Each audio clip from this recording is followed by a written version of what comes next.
아멘. 기도하겠습니다. 하나님 감사합니다. 저희들을 너무나도 사랑하시는 주님의 그 은혜의 바다로 오늘도 이 시간 우리의 노를 저어 담대히 나아가오니 주여 저희들을 받으시고 하나님의 넓으신 품 안에 저희들 안아주시옵소서. 주님, 죄 많은 저희들이지만 예수 그리스도의 보혈의 피로 저희들을 정결하게 하여 주시는 그 하나님의 능력을 믿사오니 하나님, 오늘도 주님 예수 그리스도를 의지하여 예수 그리스도의 이름으로 주님 앞에 나아가는 주의 자녀들을 주님께서 귀하게 여겨주시고 오늘도 하나님의 사랑하는 그 은혜의 충만한 그 놀라운 사랑을 저희들 가운데 부어주시옵소서. 주님, 사랑만이 우리가 이 세상을 살아갈 수 있는 힘입니다. 주님의 사랑으로 저희들이 다시 일어서게 하여 주시고 하나님, 오늘도 이 시간 말씀을 사모하며 나왔사오니 저희들을 깨닫게 하여 주시고 저희들의 마음 가운데에 주님의 뜻을 가르쳐 주시어서 이 땅 가운데 주님의 제자로서 순종하는 삶을 살아감으로 하나님 앞에 영광될 수 있도록 인도하여 주시옵소서. 예수님 이름으로 기도하옵나이다. 아멘. 로마서 5장 12절부터 21절까지 말씀입니다.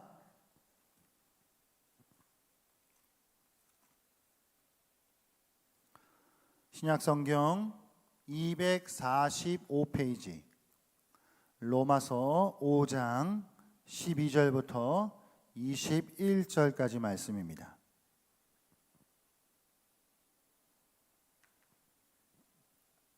한 절씩 교독하겠습니다. 그러므로 한 사람으로 말미암아 죄가 세상에 들어오고 죄로 말미암아 사망이 들어왔나니 이와 같이 모든 사람이 죄를 지었으므로 사망이 모든 사람에게 이르렀느니라.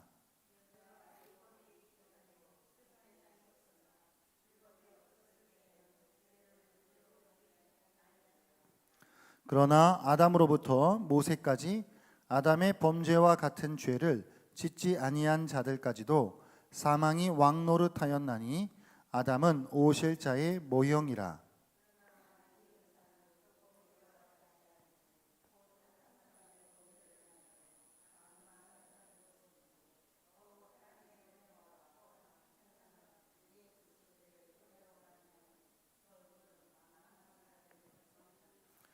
또 이 선물은 범죄한 한 사람으로 말미암은 것과 같지 아니하니 심판은 한 사람으로 말미암아 정죄에 이르렀으나 은사는 많은 범죄로 말미암아 의롭다 하심의 이름이니라.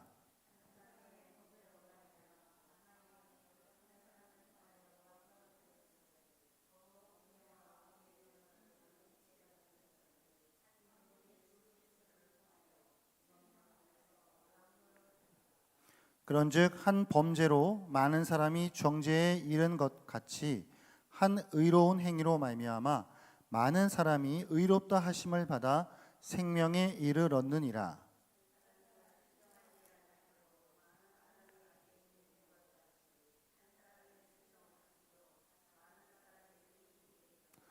율법이 들어온 것은 범죄를 더하게 하려 함이라. 그러나 죄가 더한 곳에 은혜가 더욱 넘쳤나니 이는 죄가 사망 안에서 왕 노릇한 것 같이 은혜도 또한 그로 말미암아 왕 노릇하여 우리 주 예수 그리스도로 말미암아 영생에 이르게 하려 함이라. 아멘. 5장을 보고 있습니다. 아무래도 이제 계속 이어지고 있는 본문 속에서 지금 우리의 위치가 어디인지를 우리가 이제 잃어버리지 않고 전체적인 이 숲을 바라보면서 그 숲 안에서 우리의 지금 위치를 확인해 가면서 이 말씀을 보는 것이 유익할 것 같습니다. 로마서가 이제 시작하면서 1절부터 17절까지 서론에 대한 부분을 이제 우리가 생각했었죠. 그래서 이제 16절, 17절에 로마서의 대주제에 대해서 말씀을 했고, 로마서 1장 18절부터 3장 20절까지는 하나님의 진노 아래 놓여 있는 이방인들과 유대인들에 대하여서 말씀해 주셨고요. 그다음 3장 20절부터 21절부터 마지막 절까지는 그렇다면 믿음으로 말미암는 하나님의 의가 무엇인지에 대하여 바울은 말하였습니다. 그리고 이제 그것을 4장으로 넘어가서 그러면 믿음으로 말미암은 하나님의 의에 좋은 예시가 있는데 아브라함을 예시로 들어서 믿음으로 얻는 의에 대하여서 조금 더 자세하게 가르쳐 주었습니다. 그리고 이제 5장으로 넘어왔죠. 5장으로 넘어와서 믿음으로 의롭게 된 자들에게 주어지는 것이 무엇인지, 다시 말해 칭의의 결과가 무엇인지, 그것을 한마디로 하나님과의 화평이다 라는 그런 말을 하였죠. 그리고 이제 5장 12절부터 21절까지 오늘 우리가 읽은 본문은 성경에 있어서 매우 중요한 원리 중 하나인 대표의 원리에 대하여서 가르쳐주고 있습니다. 아담과 그리스도를 대조하면서 우리 구원의 원리가 어떻게 되는지, 믿음으로 의를 얻는다라고 하는데 그 자세한 원리가 어떤 것인지에 대하여서 이제 오늘 본문이 가르쳐주고, 그다음 6장으로 넘어가면서부터 이제 그리스도인들의 삶의 원리가 무엇인지에 대한 부분들을 나누고 있는 것입니다. 이제 전체적인 이 맥락 속에 오늘 5장을 이제 우리가 보고 있는 것이죠. 앞서 말씀드린 바와 같이 5장 12절부터 21절까지는 대표의 원리입니다. 이 대표의 원리, 그러니까 그리스도의 공로로, 그리스도의 순종으로 우리가 의롭다함을 얻었단 말입니다. 그렇다면 그리스도의 순종으로 우리가 의롭다함을 얻었다라고 하는 것이 그게 구원의 원리거든요. 그런데 이 구원의 원리가 인간의 어떤 기본적인 상식선에서는 잘 이해가 되지 않는 원리입니다. 그러니까 나는 아무것도 한 것이 없다는데, 내가 어떻게 한 것이 없는데 내가 의로워질 수 있는가 라고 하는 의문을 들 수밖에 없게끔 하는 것이고, 인간이 기본적으로 생각할 때 그게 잘 받아들여지지 않고 매우 익숙하지 않은 원리이기 때문에 오늘 그것을 아담과 그리스도를 대조하면서 대표성의 원리라고 하는 것으로 그것을 조금 더 친절하게 우리에게 이제 설명을 해주고 있는 것이죠. 오늘 5장 12절에서 21절 이 대표성의 원리는 성경 전체의 구원의 원리를 설명하는 매우 탁월한 말씀입니다.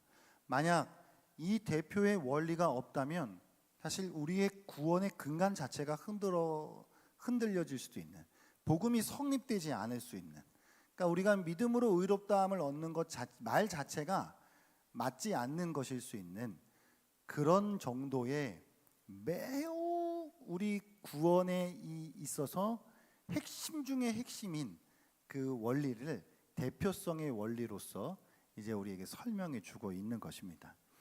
자, 그리스도의 순종이 어떻게 나와 상관이 있는가? 그러니까 내가 한 것은 아니지 않습니까? 예수님께서 순종한 것이고, 예수님께서 죽으신 것이고, 예수님께서 살아나신 것이지 그게 어떻게 나랑 상관이 있냐라는 말이죠. 그러니까 이제 이걸 믿음으로 받아들이셨으니까 그냥 이게 그런갑다 하고 그냥 이렇게 자연스럽게 이제 받아들이시는 것이지만, 이게 예수 믿지 않는 사람들이 생각해 볼 때 도대체 예수가 한 거랑 내가 한 거랑 그게 어떻게 연결이 되냐라고 따지고 들어오면은 사실 설명을 못 해요. 예수가 한 거랑 나랑 무슨 민족이 같나, 무슨 무슨 성씨가 같나, 같은 것도 없는데 무슨 관련이 있냐는 것이죠.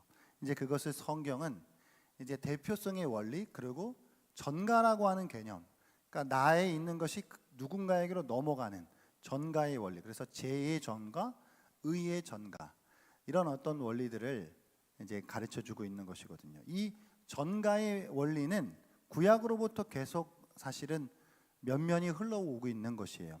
여러분, 이스라엘 백성들이 죄를 지었을 때 하나님 앞에 제물을 드린단 말이에요. 이를테면 수송아지를 가져와서 하나님 앞에 제물을 드리는데, 그러면 그 수송아지가 무슨 상관이 있어요? 내가 죄를 진 거지 그 수송아지가 왜 죽어야 돼요? 그러니까 나의 죄가 그 수송아지에게로 전가가 되는 것이죠.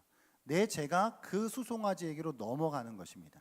그러니까 이런 전가의 원리는 성경 전체에서 흘러가고 있는 매우 중요한 구원의 이제 원리 가운데 하나인 것이죠. 그것을 오늘 이제 우리가 생각해 보려고 하는 것입니다. 그래서 그 두 오늘 인물이 주요 핵심 인물로 대조가 되고 있는 것입니다. 하나는 아담이요, 두 번째는 예수 그리스도입니다. 그러니까 첫째 아담과 둘째 아담. 그러니까 둘째 아담은 곧 마지막 아담이죠. 그러니까 셋째가 없으니까 둘째가 마지막이니까 둘째 아담이자 곧 마지막 아담이 되는 것입니다. 첫째 아담이 와서 실패했기 때문에 둘째 아담, 마지막 아담이 새로 와야 했던 것이죠. 그래서 아담과 예수 그리스도 이 두 인물이 행한 것이 어떻게 우리와 관련이 되어지는지 그 이야기를 오늘 하고 있는 것입니다. 이제 오늘 12절 말씀부터 우리가 차근차근 한번 살펴볼 것인데 12절 말씀을 보니까 그러므로 한 사람으로 말미암아 죄가 세상에 들어왔다 그래요. 죄는 한 사람으로 들어온 것입니다, 여러분. 그러니까 죄가 세상에 들어왔는데요. 그게 죄가 들어오는 통로가 있었을 거 아니에요. 죄가 들어오는 통로가 한 사람으로 이루어진 것인데 그것이 바로 아담이라는 말을 하려고 하는 것입니다. 그러니까 그리고 성경은 오늘 죄가 들어왔다 그래요. 그러니까 죄는 갑자기 없던 것이 만들어진 것이 아니라 원래 있던 게 어디에 있던 게 그게 세상으로 들어왔다는 개념인 것이죠. 그러니까 이 천상 세계 속에서 이 사탄이 하나님 앞에 죄를 이제 짓고 그 죄가 인간에 있는 이 세상 속에 들어오게 되었죠. 사탄이 뱀으로 들어가서 뱀을 통해서 인간을 이제 유혹했고 그 인간을 유혹하는 것에 넘어가서 먼저 하와가 선악과를 먹게 되었고 그 이후에 아담이 이제 먹게 되었던 것이죠. 여러분, 하와가 먼저 먹었지만 책임은 아담에게 있는 것입니다. 그러니까 제가 먼저 먹었는데요 라고 할 수 없었던 것이죠. 왜냐하면 아담은 머리였기 때문이에요. 아담이 머리였다는 이야기는 아담이 대표였기 때문이라는 것이죠. 하나님이 가정을 세우실 때 아담과 하와를 세우셨어요. 아담과 하와라고 하는 이 관계 속에서 하나님과의 또 이 관계 속에서 가정이라고 하는 것이 세워졌는데 가정의 머리를 세워두셨죠. 그 머리가 아담이에요. 그러니까 아담이 머리가 돼서 대표가 돼서 가정이 이루어지고 그 후손들이 이제 이어져 가게 된다라고 하는 개념인 것이거든요. 그러니까 대표는 뭐예요? 대표가 잘하면 그 속에 딸려 있는 사람들도 잘하는 것이고 대표가 못하면 그 속에 딸려 있는 사람들도 못하는 것이죠. 그러니까 이게 성경이 말하는 대표성의 원리예요. 그러니까 원죄라고 하는 것이 우리한테 왜 상관이 있느냐. 그러니까 이제 우리가 전도하다 보면 도대체 아담이 잘못한 거지? 그래, 좋아. 아담이 잘못했다고 쳐. 아담이 원죄가 있다고 쳐. 근데 그 아담의 원죄가 지금 내가 지은 것도 아닌데 왜 나한테 문제가 되는데? 라고 묻는단 말이에요.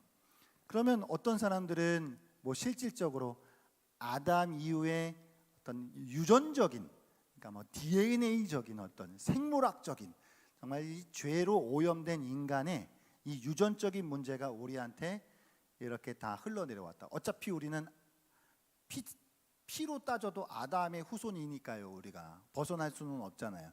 그래서 우리가 죄인이다라고 이제 주장하지만 그런 유전적인 문제가 아니에요. 원죄의 문제는 대표의 문제예요. 대표. 아담을 하나님이 인류의 머리로 세우셨단 말이죠.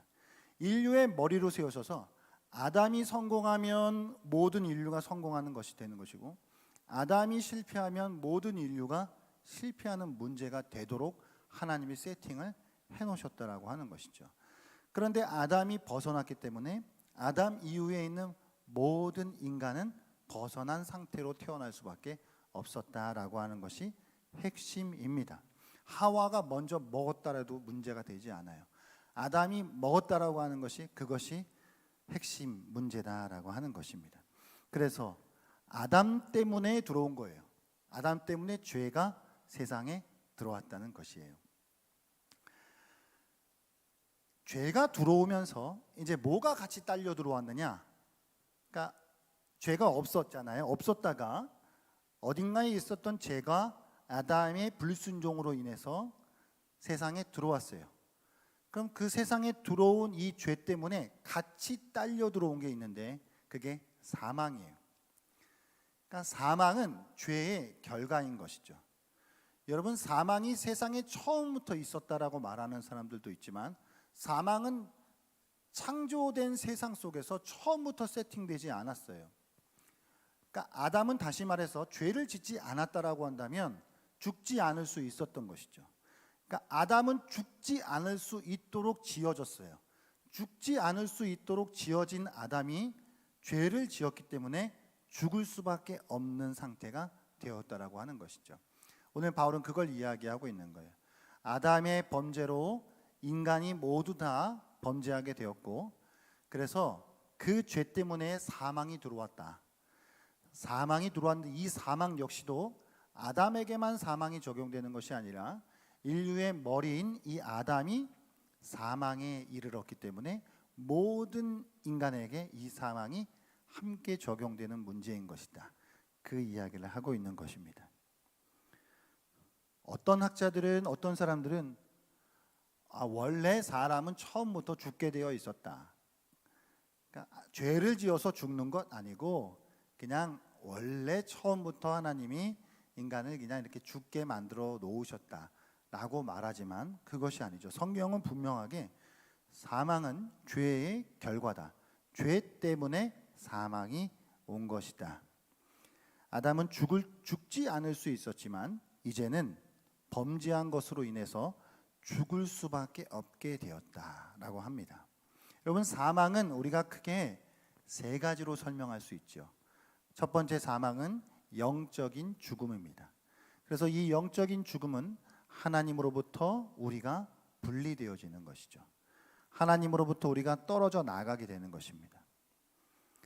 두 번째는 육체적 죽음인데 이것은 영혼과 육체가 분리되어지는 것입니다. 그러니까 이 사망에 있어서 분리라는 개념이 또 중요한 것이죠. 영혼과 육체가 갈라지는 것, 하나님과 우리가 갈라지는 것, 이것이 죽음의 핵심이죠. 그리고 마지막 세 번째 죽음은 무엇이죠? 영원한 죽음이에요. 이제 이 죽음이 끝이 없다는 것이에요. 지옥에 가면 지옥에 가도 끝이 없고 천국에 가면 천국에 가도 끝이 없이 영원한 죽음에 이르게 된다라고 하는 것, 이것이 이제 사망의 세 가지를 말해주고 있는 것입니다. 자, 이제 12절의 뒷부분에 보게 되니까 이와 같이 모든 사람이 죄를 지었으므로 사망이 모든 사람에게 이르렀느니라. 그러니까 지금 바울이 어떻게 이야기를 전개해 가고 있는지를 보세요. 한 사람이 죄를 지었는데 모든 사람이 죄를 지었대요. 그러니까 이게 죄의 전가가 이루어지게 된 것이죠. 아담의 원죄로 모든 사람은 죄인이 되었다. 여러분, 저와 여러분 죄인인 것이라는 것을 믿으십니까? 그러니까 이제 현대 21세기 이제 현대의 어떤 그 사상으로 보면은 죄인이라고 하는 것이 매우 불쾌해요. 내가 왜 죄인인데?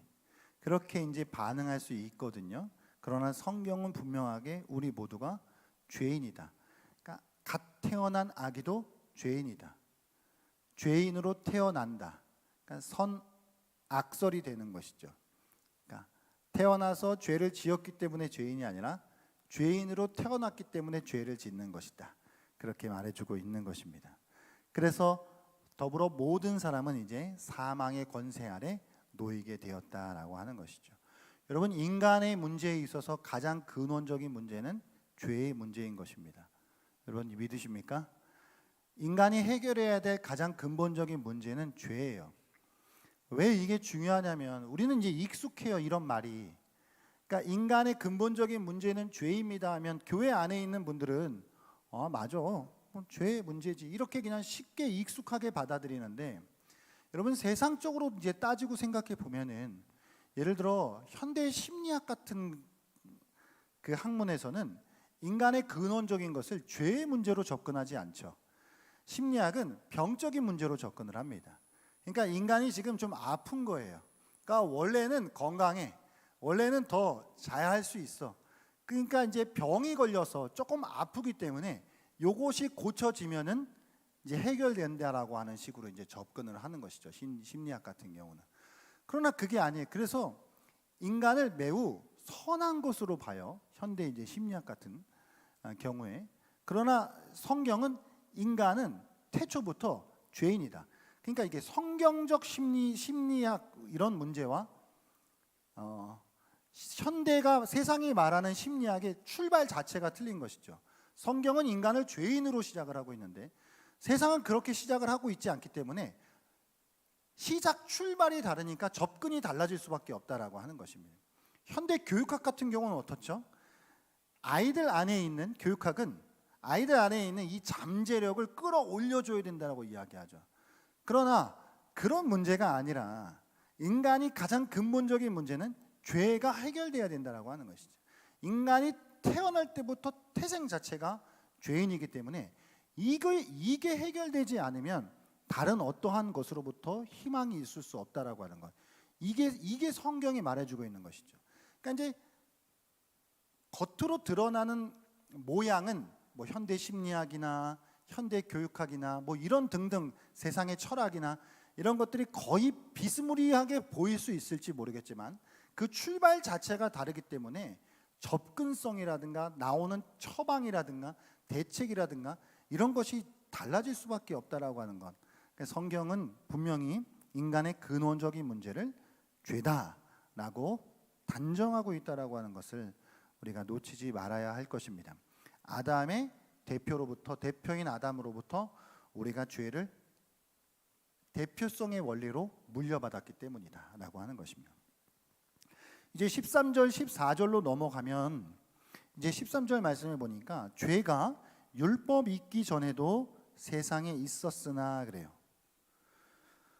율법이 없었을 때에는 죄를 죄로 여기지 아니하였느니라. 자, 여러분 이 이야기를 왜 하고 있는 것이냐면 죄는 인류 보편적인 문제라는 이야기를 하고 싶어서 그래요. 그러니까 죄는 율법 때문에 생긴 것도 아니에요. 그러니까 모세의 율법 이후에 죄가 들어왔다라고 하는 것도 아니에요. 죄는 아담으로부터 모세 이전까지. 그러니까 모세 이전까지라는 이야기는 율법이 들어오기 전까지란 말이에요. 그러니까 아담으로부터 모세 이전까지 해당하는 사람들에게도 그 사람들도 죄인이에요. 그러니까 이 이야기는 율법이 있고 없고의 문제와 상관없이 인류 보편적인 문제다. 이거는 그 이야기를 하려고 지금 이제 바울이 죄가 율법 있기 전에도 세상에 있었다 라고 하는 말을 해주고 있는 것이거든요. 그 아담의 원죄 때문에 생겨난 문제이기 때문에 아담의 원죄로 타락한 인간은 이제 그 원죄가 뿌리가 되어서 수많은 자범죄라고 하죠. 이제 수많은 자범죄를 양산하면서 살아갈 수밖에 없는 그런 존재가 되어 왔었다라고 하는 것입니다. 다만 그럼 율법은 무엇을 해주는 역할이 있었느냐? 율법이 없었을 때에는 죄를 죄로 여기지 아니하였다. 그러니까 죄를 짓지 않았기 때문에 없었던 게 아니라 뭐가 정확하게 어떤 죄인지를 몰랐기 때문에 죄로 여기지 못했다라고 하는 이야기죠. 그러니까 죄는 태초부터 있었어요. 그러니까 아담의 범죄 이후로부터 계속 있어 왔어요. 그러니까 인류 보편적인 문제예요. 그런데 이것이 율법이 등장하면서 이러이러한 항목들이 이러이러한 부분들이 우리가 지은 죄들이구나라고 하는 것이 이제 쭉 나열되게 되는 것이죠. 없었기 때문에 없었던 것이 아니라 있었는데 몰랐던 것을 율법을 통하여 알게 되었다는 말을 해주고 있는 것입니다. 인간이 죄인인 것은 율법과는 상관이 없는 문제다. 아담이 인류의 대표가 되어서 아담과 같은 죄를 짓지 않았다 할지라도 14절이죠. 아담으로부터 모세까지 아담의 범죄와 같은 죄를 짓지 아니한 자들에게도 사망이 왕노릇하였다. 좀 덥죠? 에어컨을 하나만 좀 틀어주시겠습니까? 엄청 덥네요, 제가. 괜찮아요? 아, 그래요? 괜찮으시면 제가 예. 어디까지 했나요? 아담이 인류의 머리가 되었고, 머리가 된 문제이기 때문에 아담과 같은 죄를 짓지 않았다. 나는 아담이 지은 죄, 내가 선악과 먹은 거 아닌데요? 라고 말하는 사람들 모두에게 다 해당되는 문제가 되어버렸다. 나는 선악과를 먹지 않았지만 내가 선악과를 먹은 것이 된 거예요. 그러니까 이게 지금 중요합니다. 이게 성립이 안 되면 복음이 없어요. 그래서 아담의 대표성, 이런 아담의 대표성은 이제 14절 마지막에 오실자를 예표해 주는 것이에요. 14절 마지막에 오실자의 모형이라 그랬거든요. 이건 예표란 말이에요. 그러니까 아담은 오실자가 누구예요? 예수 그리스도예요. 아담은 두 번째 아담인 예수 그리스도의 예표가 되는 거예요. 어떤 예표요? 대표성의 예표요. 아담도 대표고 예수도 대표예요. 그 이야기가 이제 중요한 거예요. 이게 뼈대예요, 여러분. 이게 복음의 뼈대고, 이게 지금 우리 구원에 있어서 이 뼈대가 없으면 살을 아무리 갖다 붙여도 그냥 다 무너져 내리는 거예요. 그러니까 이 원리는 복음의 핵심적인 뼈대예요. 그만큼 이제 오늘 본문이 중요하다는 것입니다. 그러니까 이제 로마서를 연구하는 학자들이 로마서 16장으로 이루어졌는데 이제 이렇게 이야기하죠. 뭐 성경의 알맹이가 뭐냐? 로마서다. 막 이렇게 이야기하는 사람들이 있어요. 그러면 그 로마서의 노른자가 뭐냐? 라고 할 때 어떤 사람들은 8장이다 이렇게 얘기하는 사람들이 있고, 또 어떤 사람들은 5장이다 이렇게 얘기하는 사람들이 있어요.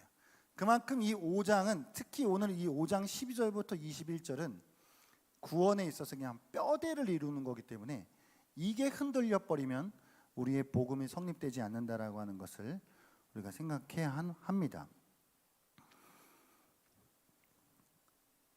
이제 15절부터 한번 볼까요? 15절. 그러나 이 은사는 이제 선물에 대한 이야기를 하고 있죠. 그러니까 이제부터 이제 두 번째 아담이 한 일을 이야기해 주는 거예요. 지금까지는 아담이 한 일을요. 아담이 한 범죄가 어떻게 모든 인류에게 영향을 미쳤고, 어떻게 아담 때문에 우리가 죄인이 되었고, 우리가 아담 때문에 죄인이 되어서 사망에 이르게 되었는지에 대하여 그렇게 이제 이야기를 했거든요. 그리고 이제 15절로 넘어가면서 그러면 그것과 대조되는 것이 있을 거 아니에요. 한편에는 아담이 향한 일이 있고, 다른 한편에는 오신 자 예수 그리스도가 행하신 일, 그것을 이제 바울은 은사, 선물이라고 하는 말로 표현하고 있단 말이죠. 아담의 원죄와 같지 않은 하나님의 은사가 대조되고 있습니다. 아담의 원죄는 여러분 인류의 운명이 되었죠. 그러니까 내가 원튼 원치 않든 아담이 죄를 지었기 때문에 나는 죄인이 되었던 것입니다. 이것이 우리의 운명이었던 것이죠. 모든 인간은 한 사람 때문에 심판 아래 놓이게 되었습니다. 하지만 여기가 끝이 아니라 하나님의 또 다른 선물이 주어졌다는 것이죠. 그 선물은 그 어떤 것도 바꾸어 낼 수 없는 우리의 운명을 바꾸어 버렸습니다.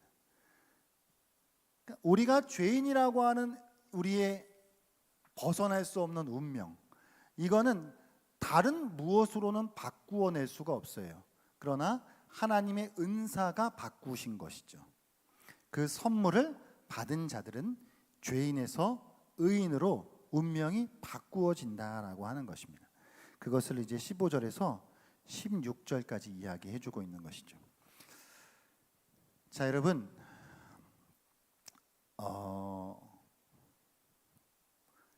이제 17절 조금만 더 이어가 볼게요. 17절. 17절 같이 한번 읽어볼게요. 시작. 한 사람의 범죄로 말미암아 사망이 그 한 사람을 통하여 왕노릇하였은즉 더욱 은혜와 의의 선물을 넘치게 받는 자들은 한 분 예수 그리스도를 통하여 생명 안에서 왕노릇하리로다.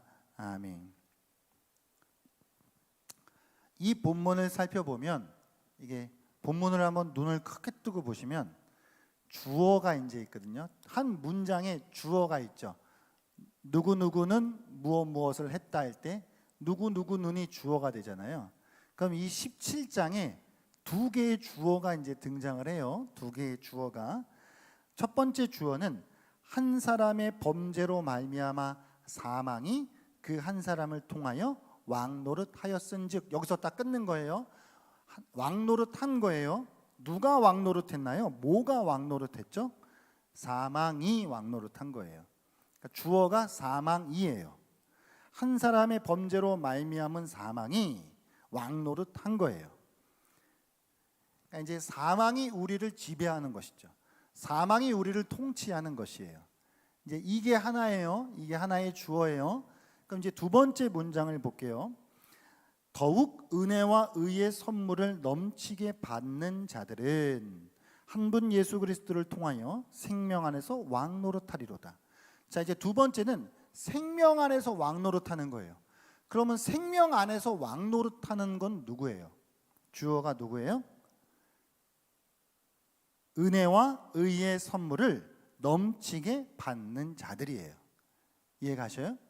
그러니까 앞에는 사망이 왕노릇한 거고, 두 번째 문장은 은혜와 의의 선물을 넘치게 받는 자들이 생명 안에서 왕노릇한 거예요. 그러니까 계속 두 개가 대조가 되고 있어요. 아담의 이 물줄기와 예수 그리스도의 물줄기가 이렇게 대조가 되고 있는 것이거든요. 그러니까 바울이 지금 그 두 개를 계속 대조하면서 우리의 이해를 도와주고 있는 것이죠. 그런데 여기서 왜 제가 주어를 말씀드리냐면, 사망이 왕노릇했다라고 할 때에는 무엇인가가 느낌이 운명적이에요. 내가 한 것, 사람이 한 게 아니잖아요. 사망이 하는 거잖아요. 그러니까 이제 사람은, 그 아래에 놓여 있는 사람은 그거를 받아들일 수밖에 없는 운명에 놓여 있다는 느낌이 들잖아요. 사망이 왕노릇했다는데. 그런데 두 번째는 은혜와 의의 선물을 넘치게 받는 자들이 생명 안에서 왕노릇한 거예요. 그러면 이제 여기서 뭐가 중요해져요?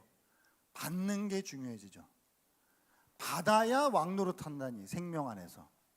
이제 앞에 거는 사망이 왕노릇할 때는 그 사람들은 뭐를 어떻게 할 수 있는 기회조차 없었던 거야. 예? 그런데 은혜와 의의 선물을 넘치게 받는 자들이 생명 안에서 왕노릇한다는 말은 그걸 받아야 돼. 그러니까 결국은. 그러니까 받지 않으면 어떻게 돼요? 안 되는 거야. 받아야 되는 거예요. 이제 그 이야기를 바울이 지금 하고 있는 것이죠. 그러므로 여기서 그럼 이제 우리가 은혜와 의의 선물을 받는 게 중요한 거예요. 그러니까 받지 않는 자들도 있다는 얘기죠. 자, 이 이야기는 이제 이렇게 이어져요. 이런 생각을 해볼게요. 이제 18절, 19절로 이게 이어지는 문제인데, 아담의 범죄가, 아담이 대표가 되어서 모든 인류에게 내려왔어요. 그러니까 이것과 한쪽에 이제 예수가 대표가 되어서 예수의 순종이 모든 신자에게로 내려왔어요. 제 이야기에 뭐가 달라졌나요? 자, 한쪽에는 아담의 범죄가 모든 인류의 죄가 되었고요, 예수의 순종이 모든 신자의 의가 되었어요. 그러니까 이 이야기는 여기서 차이가 있죠. 앞에 거는 모든 인류예요. 뒤에 거는 모든 신자예요. 그러니까 신자는 뭐예요? 의의 선물을 받은 자들이에요. 그러니까 안 받으면 안 돼요. 그러니까 받았다라고 하는 게 자랑이 되라고 하는 말이 아니죠. 받았다라고 하는 것도 은혜가 되는 것이에요. 그러나 어찌 되었건 받아야 돼요. 그래서 아담은 인류의 머리고 예수는 교회의 머리예요. 신자들의 머리예요. 이거는 신학적으로 매우 중요해요. 그러니까 왜냐하면 이 같은 본문을 놓고 어떤 사람들은 만인 구원론을 주장해요. 뭐예요? 자, 생각해 봐. 아담이 죄 지은 게 모든 인류에게 적용됐지? 그러니까 예수가 순종한 게 모든 인류에게 적용되는 거야. 그럼 어떻게 돼요? 모든 인류가 다 구원받아야죠. 그 문제가 아니라는 이야기죠. 이해가죠? 이건 지금 중요한 문제예요. 그러니까 예수는 성경이 분명 모든 인류의 머리로 세우지 않으셨어요. 교회의 머리로 세우셨어요. 교회는 신자들이죠. 신자들의 머리로 세우셨어요. 그러니까 은혜와 의의 선물을 받은 자들이 생명 안에서 왕노릇하는 거예요. 그게 중요한 것이죠. 첫 번째 거는 비교적 운명적으로 받아들일 수밖에 없었던 것이지만, 그러나 이제 두 번째 것은 우리가 우리 안에서의 어떤 반응이 요구가 되어진다라고 하는 것이죠. 어찌되었건 받아야만 생명 안으로 들어간다라고 하는 거죠.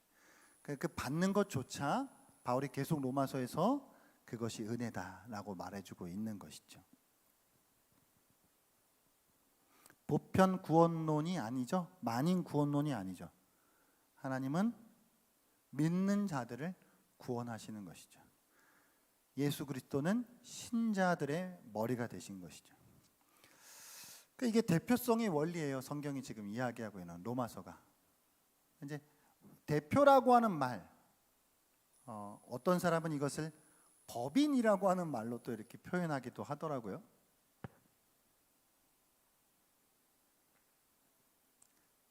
공동 운명체가 되었다는 이야기죠.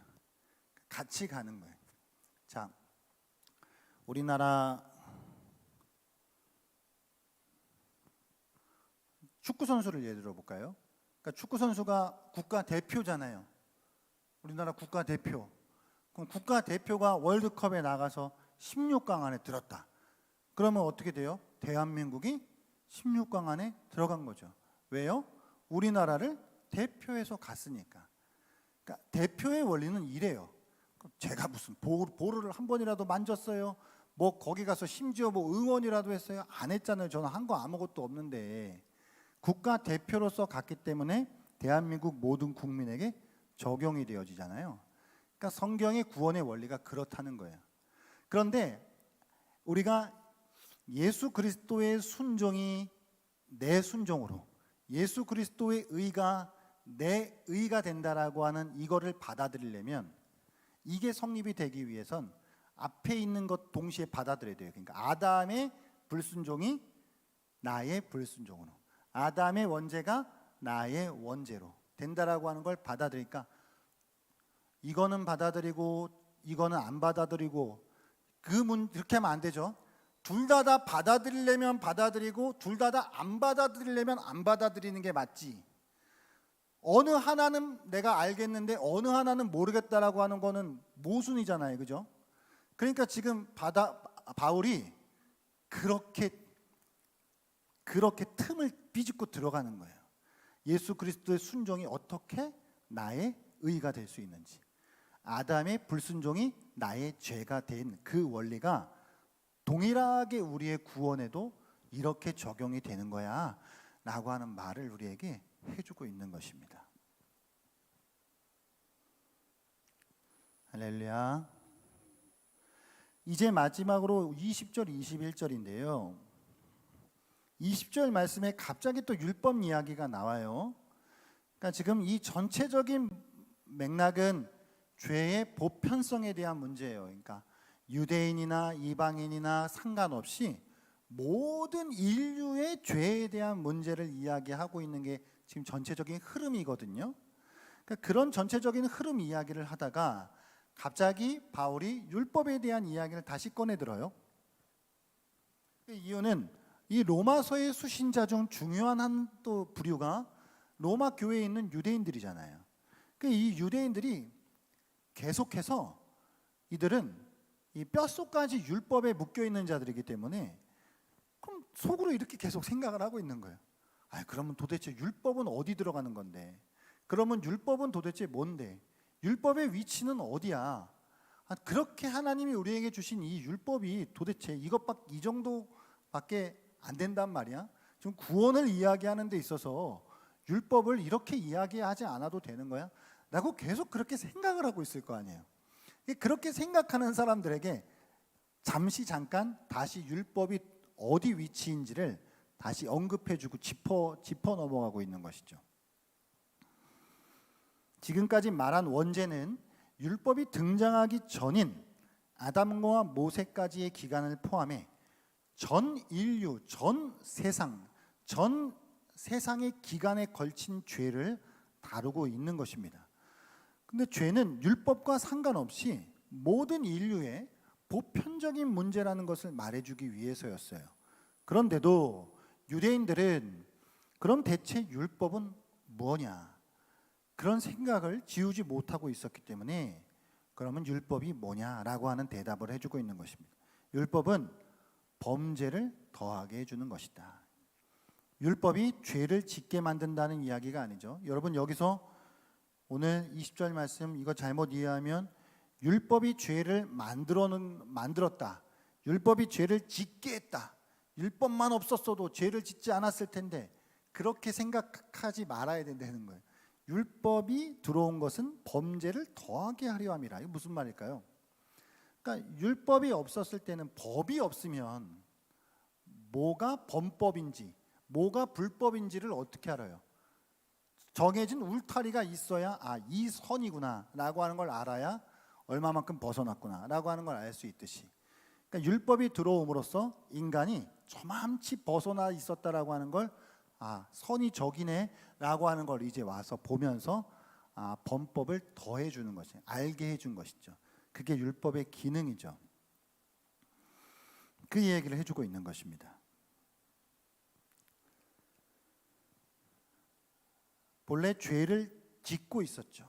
죄인이었고 죄를 지을 수밖에 없었고, 그런데 율법이 없을 때는 모르고 있었지만 율법이 등장하는 것으로 죄의 구체적인 항목들이 이제 드러나게 되었다는 말을 하는 것입니다. 그 다음 더 나아가서 죄가 더한 곳에 은혜가 더한다. 이 말은 무슨 말이에요, 여러분? 그러니까 이제 이게 앞으로 바울이 계속 이런 말들에 대하여, 이런 또 딴지 거는 사람들에 대하여서 그거가 어떻게 아닌지에 대해서 또 이렇게 반박을 이제 하는 것이거든요. 죄가 더한 곳에 은혜가 더욱 넘친다? 그러면 뭐 내가 굳이 은혜를 더 받으려면 죄를 뭐 그렇게 멀리할 필요가 있나? 이렇게 또 생각할 수도 있겠죠. 그러나 그게 아니라고 하는 것이죠.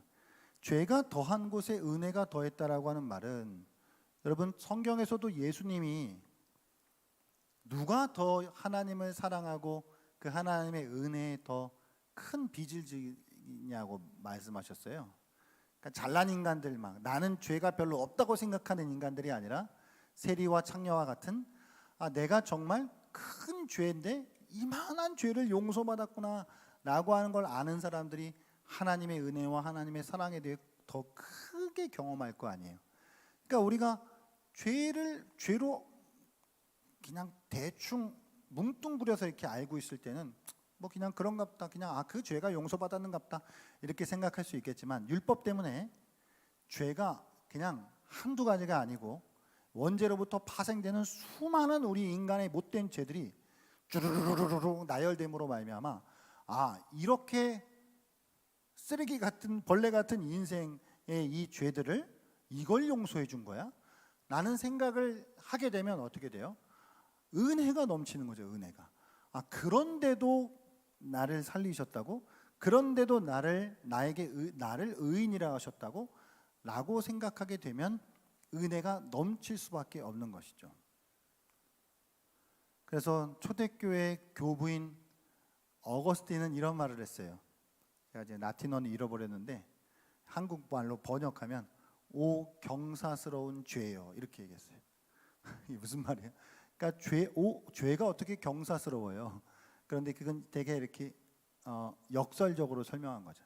그러니까 어거스틴이 자기가 죄인됨을 깨달으면 깨달을수록 하나님 앞으로 나아갈 수밖에 없고 하나님의 은혜를 더 충만하게 경험할 수밖에 없었기 때문에 오 경사스러운 죄여라고 그렇게 외칠 수밖에 없었다라고 하는 것이 오늘 이제 이 21절 20절 말씀이랑 연결이 되어질 수 있는 것입니다.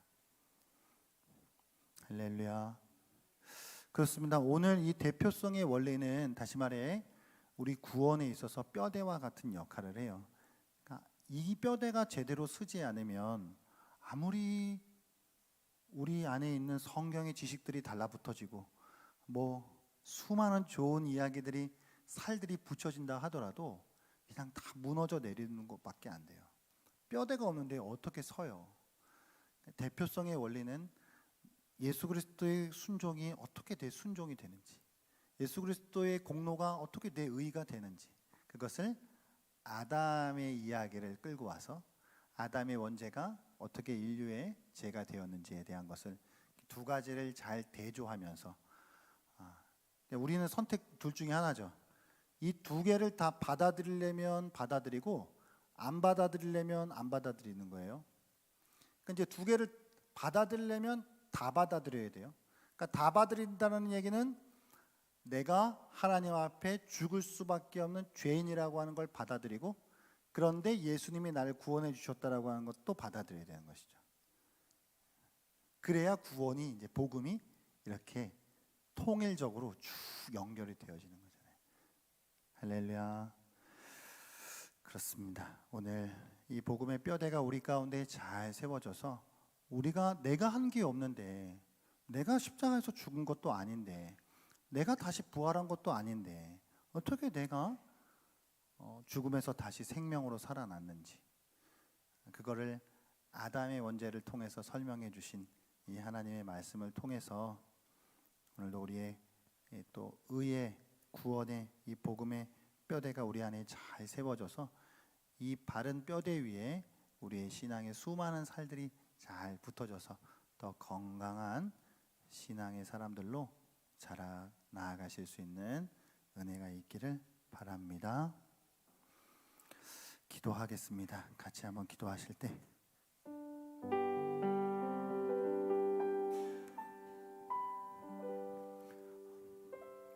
결국 아담이 죄를 범한 것 때문에 내가 죄인이 되었다, 여기까지만 생각하면 몹시 억울할 수 있겠지만, 그러나 그게 성립하는 것 때문에 예수님이 죽으시고 다시 살아나신 그 예수님의 순종이 나의 순종이 되었다라고 하는 것, 아담의 죄가 나에게 전가되는 것 때문에 예수님의 의가 나에게 전가된다라고 하는 것, 모든 것이 예수님의 공로라고 하는 것, 우리가 이 의의 은혜의 선물을 온전히 받는 자들이 되게 하여 주시고, 복음 안에서 우리의 뼈대가 잘 세워져서 건강한 신앙으로 우리가 자라갈 수 있기를 같이 한번 말씀을 생각하면서 합심해 기도하시겠습니다.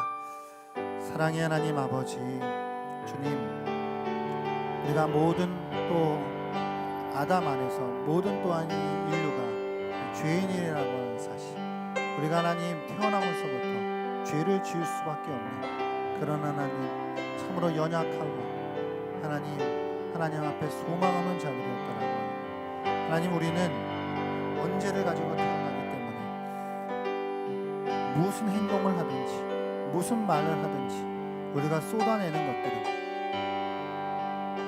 죄밖에 없다라고 하는 것, 그것을 하나님 우리를 알게 하여 주시고, 하나님 그러나 우리가 그런 운명 속에 놓여 있었지만 교회의 머리가 되시는 예수 그리스도께서 이 땅 가운데 오셔서 주님 은혜와 의의 선물을 받는 자들을 하나님께서 의롭다 하시고 저들에게 주님의 순종을 저들의 순종으로 여겨주시고 주님의 의를 저들의 의로 여겨주시는 그 하나님 아버지, 그 은혜를 오늘도 기억하며 나아갑니다.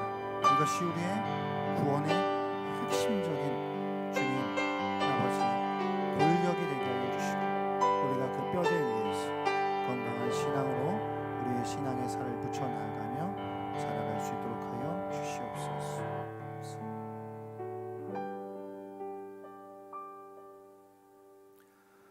좋으신 하나님 아버지, 아담의 또 범죄가 모든 인간의 범죄가 되었던 것은 아담을 모든 인류의 머리로 세우셨기 때문이라는 것을 알았습니다. 그러나 이제 우리가 그 운명 속에 놓여 있었지만 죄인인 운명을 바꾸어 놓으신 예수 그리스도의 그 순종, 그 예수 그리스도의 순종을 믿는 자들에게 허락하여 주시는 의인이라고 하는 신분의 변화, 우리의 운명의 역사가 변화되었다라고 하는 것, 이것을 우리로 온전히 알게 하여 주시옵소서.